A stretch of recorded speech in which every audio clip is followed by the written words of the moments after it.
Things are finally going well. The relationship feels healthy. The job is stable. You actually like where your life is heading. And then you blow it up.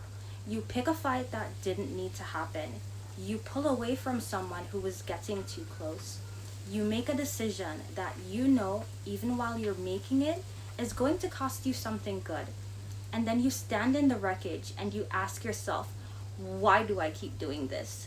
Why can't I just let things be good? And I'm going to tell you exactly why, and I promise you, it is not because you're broken. It's not because you don't deserve good things.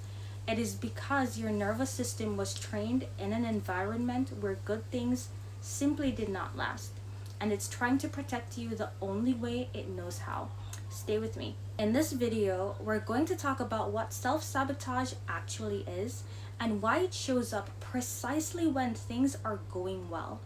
The connection between growing up in a toxic or narcissistic family and this pattern, the specific ways it shows up in your relationships, your careers, and in your everyday life, and what you can start doing right now to interrupt it before it costs you something else. By the end of this video, you're going to understand yourself in a completely different light, in a way that you never have before, and that understanding is where change begins. So let's get into it. Self-sabotage is not stupidity. It is not weakness. It's not some character flaw that means you're fundamentally incapable of having good things. Self-sabotage is your nervous system doing its job, the job it was trained to do. Here's what happens in the body when things start to go well. Your nervous system, the part of you that is constantly scanning for danger, it notices that you're in unfamiliar territory. Because growing up, good things didn't stay good. Calm didn't stay calm. Love wasn't consistent. And safety could disappear without warning. So your nervous system learned that when things feel too good, something bad is probably coming.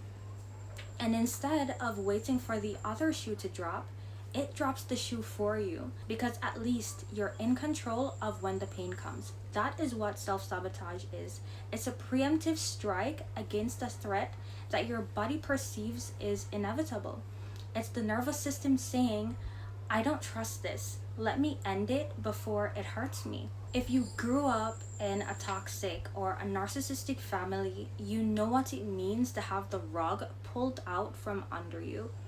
One day everything was fine, and the next day it wasn't, and you never fully understood why. One day you were loved, and the next day you were punished for something you didn't even fully understand. You learned that good things are temporary. You learned that love is conditional. You learned that the moment you got comfortable, the moment that you let your guard down, something would happen to remind you that safety wasn't yours to keep. So you stopped letting your guard down. You started waiting for things to go wrong. And eventually, when they didn't go wrong on their own, you started making them go wrong. Because the waiting was worse than actually knowing. I remember being in situations where things were genuinely going well, and feeling this low hum of dread underneath it all. Like I was waiting for the catch. I was waiting for the thing that was going to make me regret believing that it could be this good. And sometimes, not always, but sometimes, I would do something that I now recognize as self-sabotage. Not because I wanted to destroy what I had, but because the anticipation of losing it was just unbearable. Here's the part that most people don't talk about. It's not just about relationships. It's not random either. Self-sabotage shows up in very specific ways for people who grew up in toxic families. And once you notice this pattern, you can't not see it. So here's how self-sabotage actually shows up. In your relationships, you pull away right when someone gets close enough to actually matter. You start arguments about things that don't really matter. because the real conversation, the one where you say, I'm scared that this is too good to be true, it feels impossible. So you find reasons why this person is not right for you. You test them until they leave, and then you use their leaving as proof that they were not. You test them until they leave, and then you use their leaving as proof that you were right not to trust it. In your careers and opportunities, you missed the deadline for the thing that you actually wanted. You undersell yourself in the interview. You stop showing up to the thing that was starting to work right when it actually started working. You self-destruct professionally right at the edge of a breakthrough. And in your everyday life, you spend money you were saving the moment the savings account started to feel real.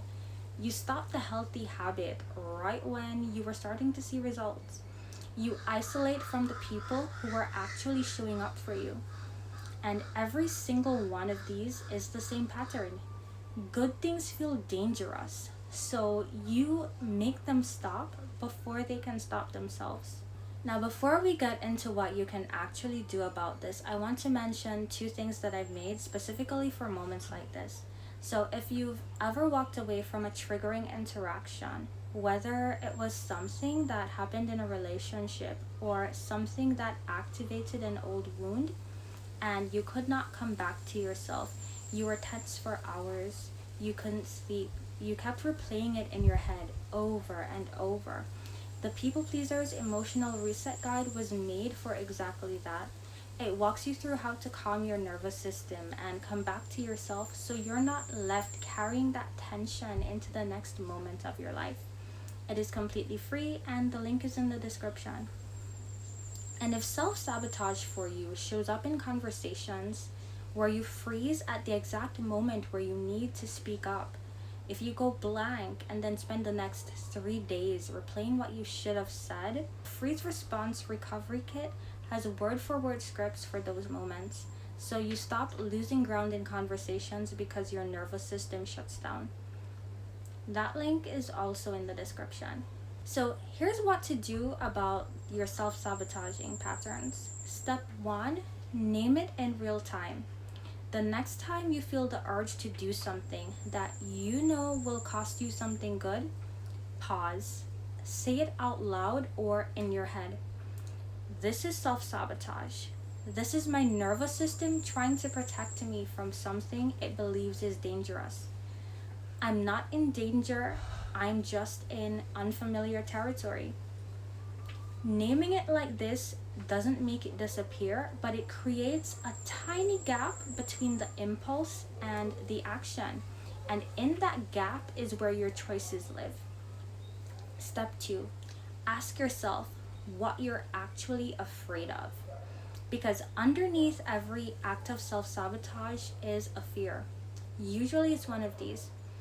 I'm afraid that this person will leave, so I will leave first.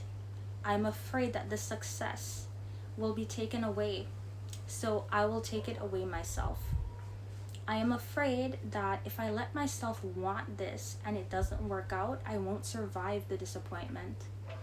Get specific about the fear, because vague fear is the kind that controls you. When you name the fear, that is when you can actually work with it, because you're taking some of the power away. Step 3, let good things be unfamiliar without making them unsafe. Unfamiliar is not the same thing as dangerous. Your nervous system thinks that they're the same thing because that's what it learned. Your job now, slowly, gently, imperfectly, is to teach it otherwise. And that means staying in the good thing a little longer than feels comfortable. That means not running away when nothing is actually chasing you. It means letting yourself have something good and seeing what happens when you don't destroy it. Step 4, get support. This pattern is deep. It was built over years of real experiences that taught you real lessons about the world. You're not going to logic your way out of it alone. Whether it's a therapist, a community of people who understand this, or even just one person who sees clearly what's happening, find support outside of yourself for this kind of work. You're not someone who ruins good things. You are someone who grew up in an environment that taught you that good things were not safe. That is not a character flaw, it is a wound, and wounds can heal. Every time you name the pattern instead of acting on it, every time you stay in the good thing a little longer than feels comfortable, you are teaching your nervous system something new. You are showing it that this time is different. It takes time, but you are already doing it by just being here and asking these kinds of questions. If this video helped you to understand yourself a little bit better, share it with someone who needs to hear it too. You never know who in your life is sitting in the wreckage of something good that they didn't mean to destroy and has no idea why. Subscribe for weekly videos on healing from toxic family patterns, and comment below. Does this pattern show up for you, and how? I read every single comment, and I'll see you in the next video. Till then, bye bye.